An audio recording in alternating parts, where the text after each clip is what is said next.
What's up, YouTube? It's your boy, Dermy Wormy. I'm coming at you with the season finale of Velma. So glad this show's over. I will admit they set it up for a season 2. Further evidence that they hate all things Scooby-Doo in this episode. It is very much whammon power. Whammon is better. Insert everything here. Oh, it's also uber racist towards the end. And uber misandrist. Just hating on everybody. Are we shocked? I mean, this is the show in general. Oh my god, they did set it up for a season 2, and there's talks of a season 2. There's rumors of a season 2. We have things for a season 2. There's probably going to be a season 2, but that's for another video for another time. This is the season finale up. It's so stupid.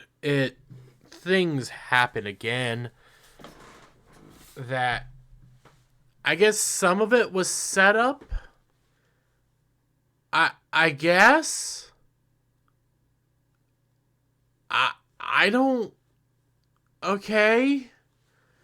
It is all about the mystery, though, this time. It's actually a mystery episode, so I can't knock that, but it's still stupid. And what they gave out last week is still wrong. Our assumption is always wrong. Like, the actual serial killer came from a mile away. You're supposed to, like, lead up to, hey, this is probably the serial killer. No, the actual serial killer is somebody I didn't even assume. Oh, I will say this. My Scooby... My Scooby thing that I liked so much. The idea that Gigi would become Scooby. The whole Scooby program, yeah. Doesn't happen. Man, I was going to ride that one if it happened, but no, it doesn't. Anyways, we open on Mindy having to watch her mom get shuffled off as she's the serial killer, or assumed serial killer. Mindy doesn't believe it. Still trying to figure out what's going on. Watching everything just happen. People buy up all of her stuff. The mystery machine gets bought. Well, the mystery vehicle. She gets interrogated by Sam, who used to be her best friend, because now she has no friends. Constance Wu steps in to protect Mindy, and Mindy's all like, yeah, I don't want to talk to you. You kissed friend. Yeah. Mindy then gets brought in to, I guess, get interrogated by Constance's moms, who are saying, we know you didn't do it. And Mindy wants to see her mom, and they're like, well, I know you think your mom didn't do it, but she confessed on tape. And yes, we have Mindy's mom saying, I did it. I killed them. I wanted to put the brains of popular girls in Mindy's head. Yes. Or Mindy's brain in a popular girl's body. She confesses. Episode fully begins. Mindy doesn't believe it. Says something has to be up. I want to see her. They're told, nope, you can't see her because if you're going to mess up the sheriff's thing. But if you can find proof that she definitely didn't do it, we'll let you see her. No, you can't see her at all. It's bad, but we'll let you in on a little secret. The sheriff wants to arrest you. So if you can find an excuse to get arrested, then you can see her. But you have only so much time because she's about to be brought up on charges and sentenced to death. So that's what they do. That's the plan. Cut over to 4 minutes in. Oh my god. This is a long episode, even though it's not. We cut over to Constance with Glenn's mom, where Glenn's mom's informing her that, hey, Jones Gentleman Apparel wasn't always this powerful. Even though I married into the family, I'm the one that actually created it to be this uber powerful, successful business.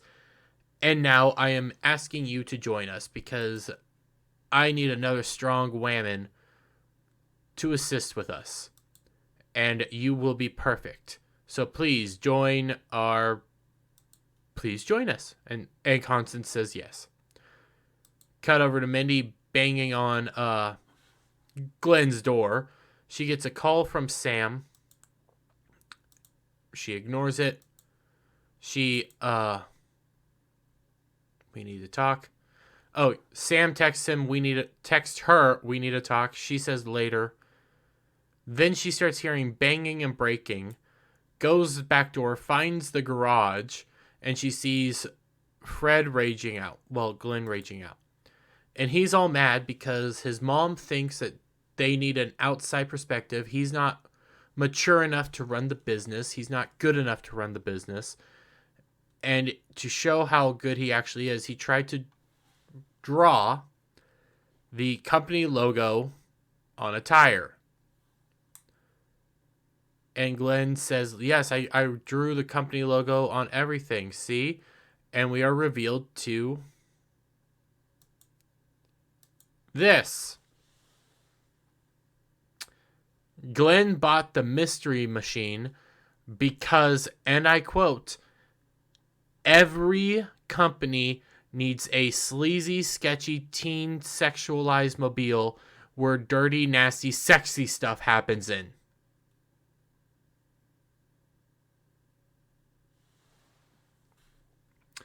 Man, they hate Scooby-Doo. And yes, they continue on with the uber sexy, nasty stuff.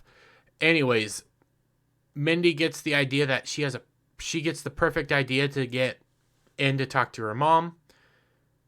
And she needs Glenn's help. Bray goes back into the sheriff's office where she barges in saying, I actually killed them. I did it. Sheriff goes like, no, we know you didn't. That was your mom. You're not wanted.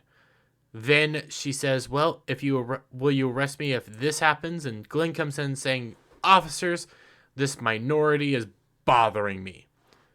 And she gets arrested. Yep.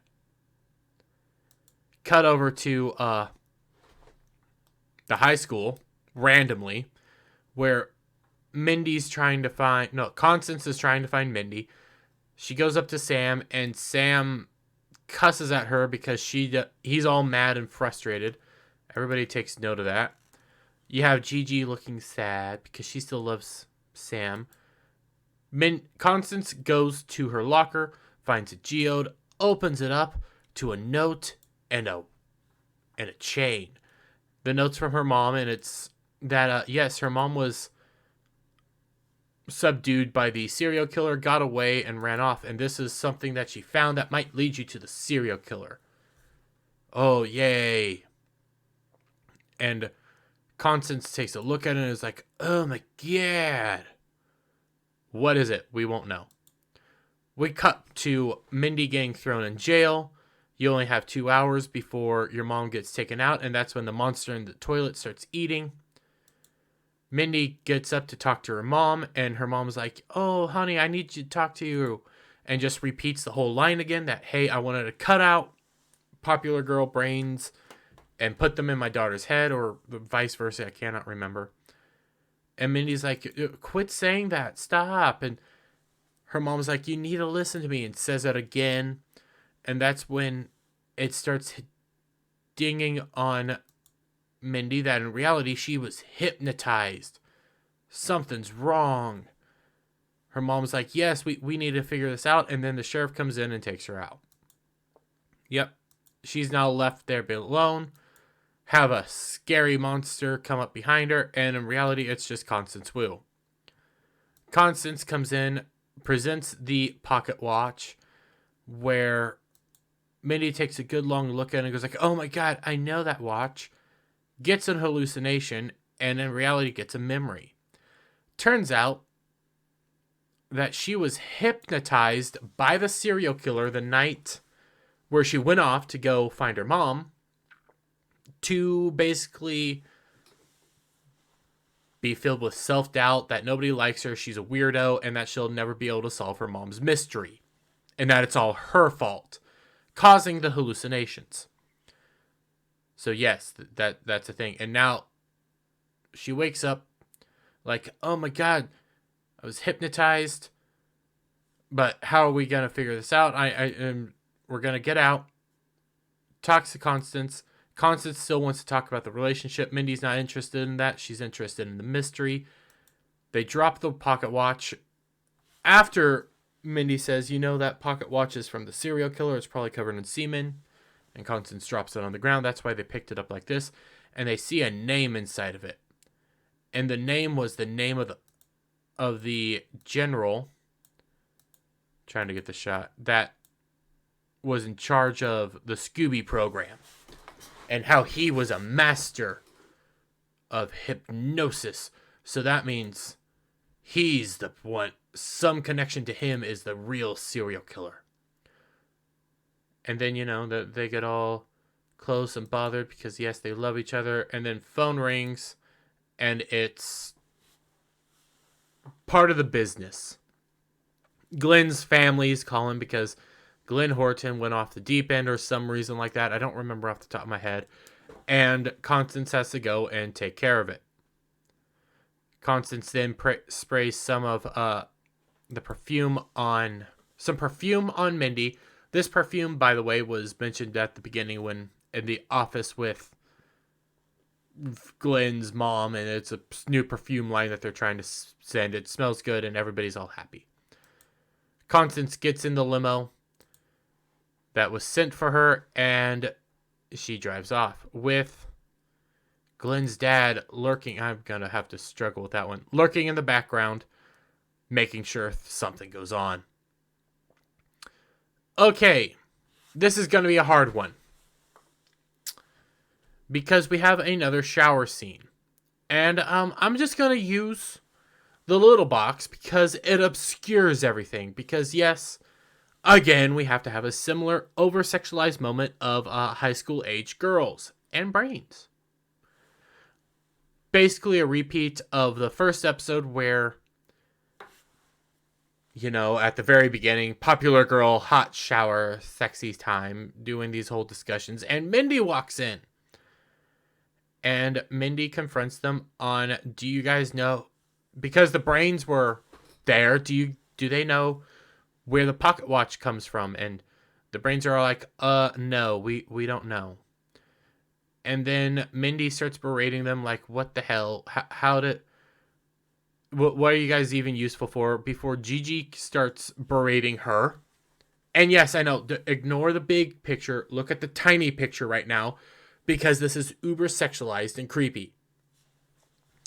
Gigi starts berating Mindy because she had it all. Mindy had everything good in this world and she just squandered it, got rid of it, and is now bad. And Mindy's like, what are you talking about? My mom, I have everything, and doesn't realize that in reality, Sam's leaving. Sam is transferring schools, going out somewhere else, and that's that. Mindy's like, why didn't he tell me? And she's like, he did. He left you a voicemail, and Mindy never answered it, and then runs out. There. Now that creepy scene's over, and again, it's in the small picture. We cut to Sam looking sad as he's being ushered off to his new school, which he actually freaking loves because it is a sword school. He's all excited. So we then cut back to the brains where Mindy is trying to figure out all the mystery, and then decides to pull out her phone and start listening over to all the old voice messages from Norville. Gets all sad and emotional. Starts remembering all the good times. Just listening to Sam's voice. Then he listens to the very first one. Gets her all sad. Goes to wipe her eyes. And as she pulls off her glasses,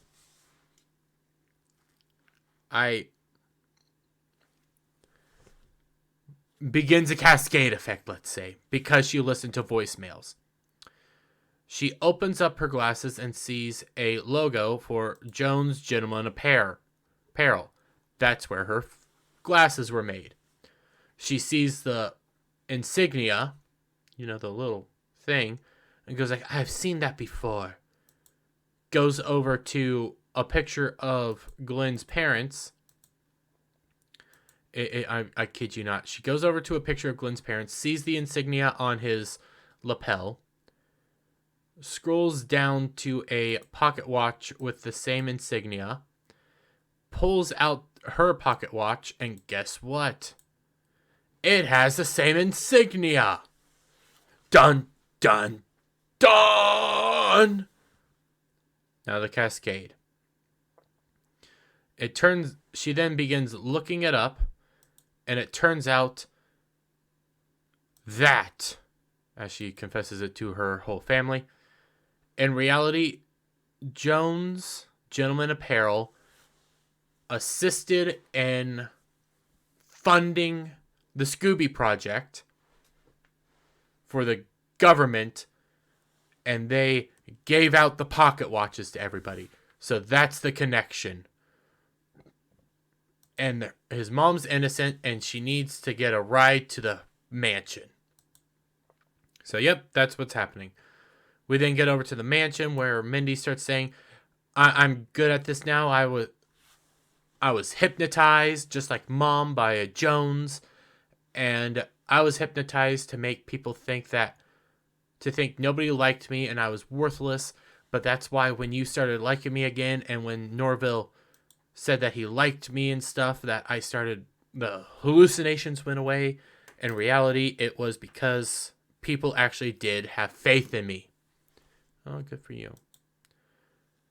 Mindy gets over there. Everything starts going on. Mindy traverses down the well, where as she's going down, she gets a phone call from, I don't remember who. I don't remember what was going on. She gets a phone call from somebody, and off the top of my head, I don't remember. And she's all sad. I think maybe she was leaving a voicemail for Norville, where she also says she loves him, freaks out about it. Then bats come up, attack her, and she falls down to the well. She's now in the Crystal Cove's mind, phone's fried, and she starts navigating her way to the entrance to the lab. Gets to the lab, sees Constance Wu and Glenn strapped to a table. Can't get the shot just right. Ends up seeing the serial killer. She backs up into the wall, and her glasses fall off. My glasses, begins. Serial killer is alerted to somebody out there, goes to investigate. In reality, Mindy gets in, tries to unstrap everybody, begins to do it, sexy time begins. Serial killer comes up behind them. Mindy's idea is to spray the perfume that she has recently reached off of Constance Wu, spray it on the serial killer, and bringing a bunch of bats in, I kid you not, causing the serial killer to stumble back and bang its head, passing out. Constance says, how did you know that would happen? And Mindy's like, well, my shrill voice usually keeps bats away, but because the perfume smells so nice, they came by. So that's how I figured it out. Then they tie up the serial killer. There was a dumb joke with Glenn, but I'm not going to do it. It was so awful. And we are revealed who the serial killer truly is. A ghost. General, no. The serial killer wanted to kill all these people, pin it on Mindy Kaling to get her arrested.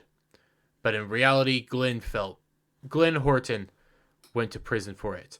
So then they killed another girl to help exonerate Glenn, because they loved Glenn so much. So in reality, the serial killer is Glenn's mom. Bum, bum, bum. Okay.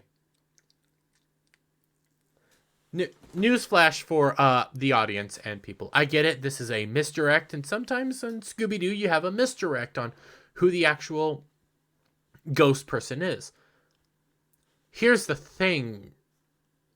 This came out of nowhere. Like, Glenn's mom wasn't actually a character until like 3 episodes ago. Maybe 4, now that I'm thinking about it. She really wasn't becoming a character until at least Fogfest. So why is she a character now? She was a very small character and turns out to be the serial killer. Like, this came out of nowhere. So we get the whole backstory. In reality, Fred's mom is related to the general from the Scooby Project and married into the family to make her profitable and awesome. And that's what happened. And they start asking, well, why were you doing this? Why were you doing this all? And it's because Fred's mom, Glenn's mom, didn't want another massive project to go by the wayside. And we get the whole backstory because Dr. Edna Purdue's story is completely wrong. The public knows something completely different. In reality, the Scooby program was a success. And when the general presented it to the president, he took all the glory from it and ignored Dr. Edna Purdue.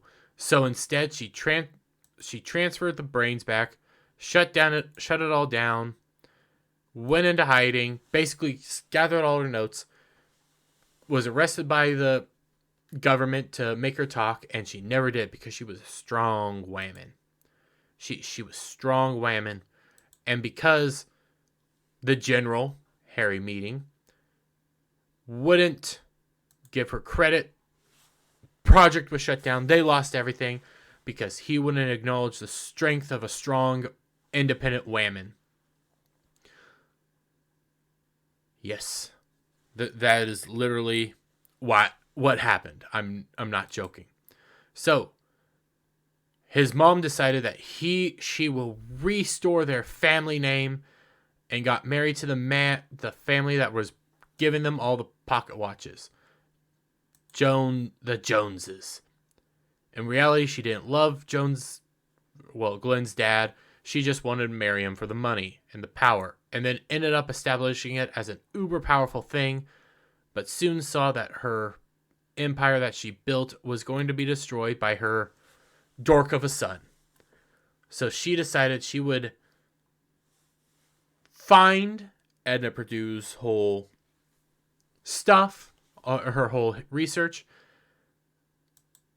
and use it to transfer a brain of a successful, sexy, popular girl into the body of Fred. Are you following along yet? Yes, she wanted to do that because she knew that a strong, go-getting woman would be better than a dumb man. But she had a problem. Mindy's mom got the research first.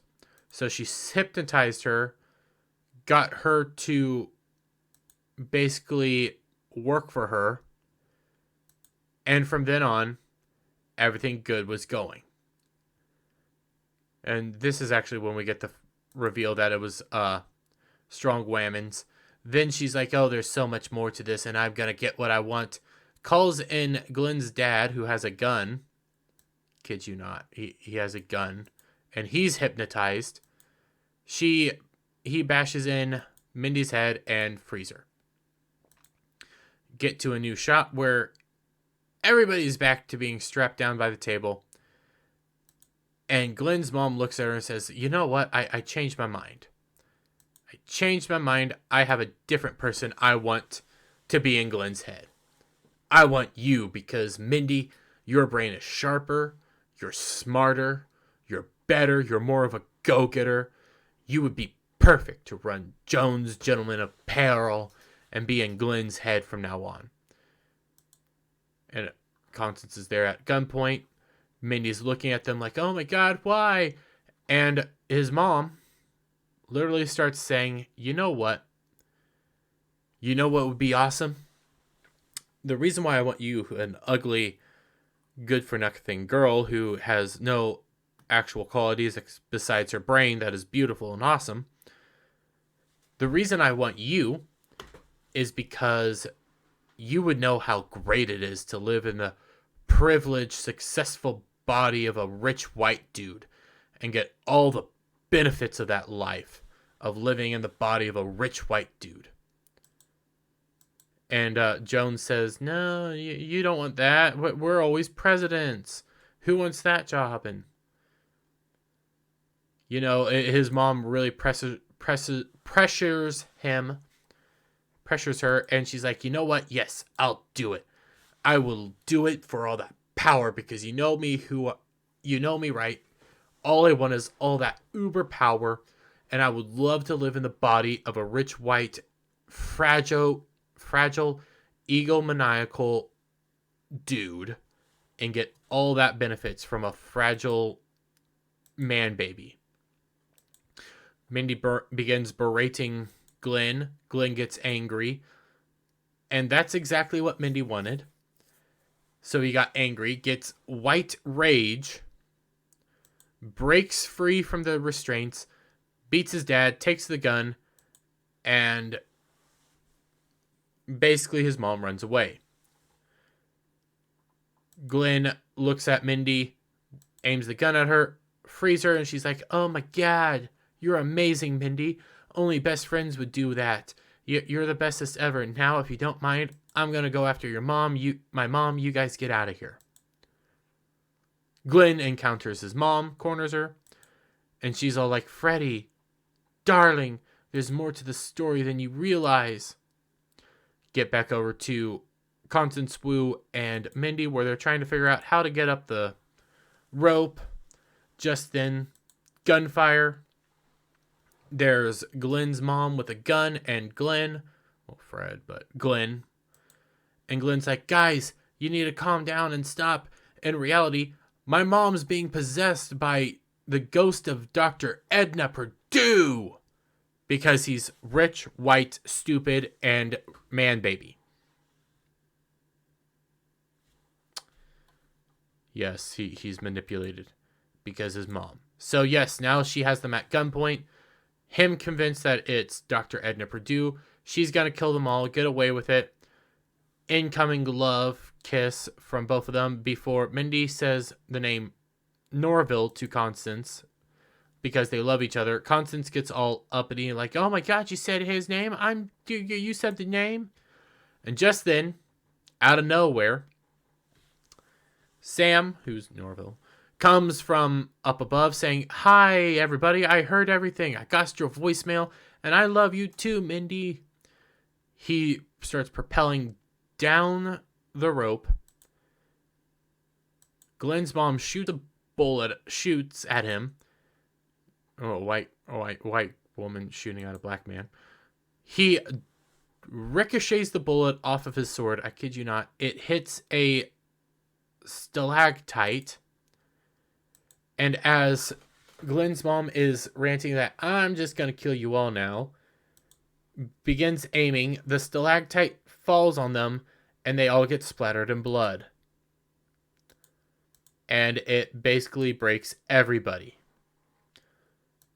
From then on, Mindy's all excited and happy that they just solved the mystery. Everything's good. Sam's over there throwing up. Constance can't believe what's happened. Glenn's broken because of his mom. Everybody's happy. Yay. We get back over from Mindy saying, hey, my life's better now, even though my personal life's crap, but I'm cleared. She gets the key to the city. Her friends all get a key to the city. They start fighting. She's back with her mom. Life is great. Even though she's locking her dad and the girlfriend and the baby out of the house. Then we get other people's storylines because things are being set in motion that cannot be undone because they're setting up for a season 2. We have Sam saying he can't sleep. He's struggling with life. Doesn't know what's going on. And his dad said, you tried weed? Setting him up to be a pothead. Can we just point that out? Last episode, he drove out of a newfound wedding or marriage. He ran away from family, and now he's a pothead, or being set up to be a pothead. We have Constance getting better at fighting and then getting a note with a... I'm trying to think of the name. There's a symbol on it. I can't think of what it's called off the top of my head. Pentagon. Pentagram. There we go. I got it. See, I'm smart. We have Glenn leaving a rose on his mother's grave as he walks to Fred Jones' Spooky Stuff Hunter van. As we were watching it get set up to be the new mystery machine. And that's that with the story. Mindy Kaling turns in the report to free her mom, berates the sheriff, saying that I did this all without you. Don't you feel jealous? And he's like, you know what? No, it takes a whole lot more to do that. But you know what? You could be an awesome detective. You're sharp, you're witty, you're smart, you can figure these mysteries out. The only thing that's holding you back is you're not a man. You're not as good as a man. And that's that. Yep, that's that. Oh, wait. End credit scene. Sheriff's putting up the list. Sees the thing of a ghost. Says, one thing that Mindy girl's right about. Ghosts don't exist. Lights go out. And then we're left with him screaming as blood gets splattered on the basement window. And that's that. That's that. Well, come to the end of the video. Come to the end of season 1 of Velma. What do I gotta say? The show's awful. It hates Scooby-Doo. It's trying to be smarter than Scooby-Doo, but it hates it. The serial killer didn't make sense in the end. Like I said, usually you might have a misdirected a Scooby-Doo movie. It might actually be the daughter, but they at least set people up to possibly be the person. This came out of nowhere. Glenn's mom wasn't a character, again, until 4 episodes ago. Like, this was not a thing that you were predicting. They kept sending you in all these other goose chases. It's stupid. Mindy Kaling's stupid. It hates Scooby-Doo. It's not smart. It's not funny. It's not, what's the word? Self-aware. It's just moronic, and it thinks that it's better than it really is. But that's just my take. Let me get your guys' thoughts down in the comments below. If you like this video, give it a thumbs up. Share it out with your friends. Hit that subscribe button. Hit that notification bell for every time I put out a new video and go live. And if there's a season 2, I will also review it. And bye for now.